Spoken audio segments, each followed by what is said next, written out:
Parshas told us the Medrash goes through different figures in Tanakh and it tells us how many years that they daven for a certain thing. For example, Avraham Avinu davened 85 years to have a child. It's a long time to daven. We know that tefillah, the prayer, is a very big part of Judaism. The question is why? Does God really need our prayers? Who are the prayers for? The commentators explain that really God doesn't need anything. He's perfect. He has everything. What does He need our prayers for? The prayers are for ourselves. We need our own prayers. What does that mean? You see, if a person thinks that he's in control, in charge of everything, so he's never going to reach out to God. He's going to say, it's my problem. I'm going to take care of it. My car broke down. I'll call the mechanic and I'll take care of it. But a person that realizes that everything comes from God and God is the source of everything and He is the master of the world that runs the whole world, so he's going to reach out to Him. He's going to understand that I'm not in control. God, you're the one in control, so please help me. It's very interesting. The word tefillah comes from the word tafel.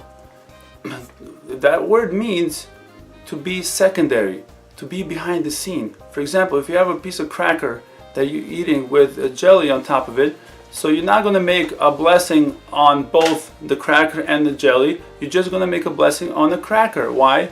Because the jelly is secondary to it. It's like it's not there. So same thing with tefillah. When we're davening to God, we're really making ourselves a secondary, like we're not even there. We're not saying we're in charge. We're saying, God, you're in charge. And we're behind the scenes. We're secondary to you. If a person realizes that, then his life becomes one of happiness and joy because he knows there's a master plan. The things are not just happening for some reason that I don't know and I'm going to be worried about it. No, God is in control and He knows what He's doing. He's orchestrating everything specifically for me. There's a story about Rav Hai Gaon. Rav Hai Gaon once had to travel to a different town, and on the way there, his carriage broke down.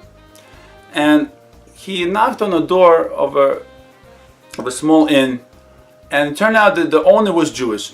But he didn't know, the owner didn't know who this person in front of him was. He thought it's some simple Jew. So when Rav Hai Gaon asked him, do you have any place for me to stay? The Jew said, yeah, I don't really have, but let's see what I could do for you. So he went and he found him some small place in the basement. He gave him some straw and told him to sleep there. And it was very cold and uncomfortable, but Rav Hai Gaon didn't have any choice. Early in the morning, Rav Hai Gaon hears a knock on the door. A profuse knock, and he runs to open the door. And lo and behold, who does he see?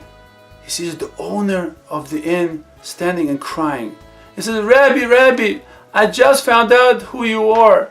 If I only knew yesterday what I know today, I would have never treated you like this. Please forgive me. And he fell to his knees and asking for forgiveness. So Rav Hai Gaon started crying, and he also fell down to his knees and said, Ribbon Shalom, God, if I only knew about you today, yesterday, what I know about you today, I would have also not ever acted like that. Meaning that every day our understanding and experience with God should be increased, and we should continue improving our emunah, our belief that God runs the world, and that way we're going to have a happy and healthy life. Thank you for listening. Good Shabbos. Beautiful. Beautiful. That was really, really well.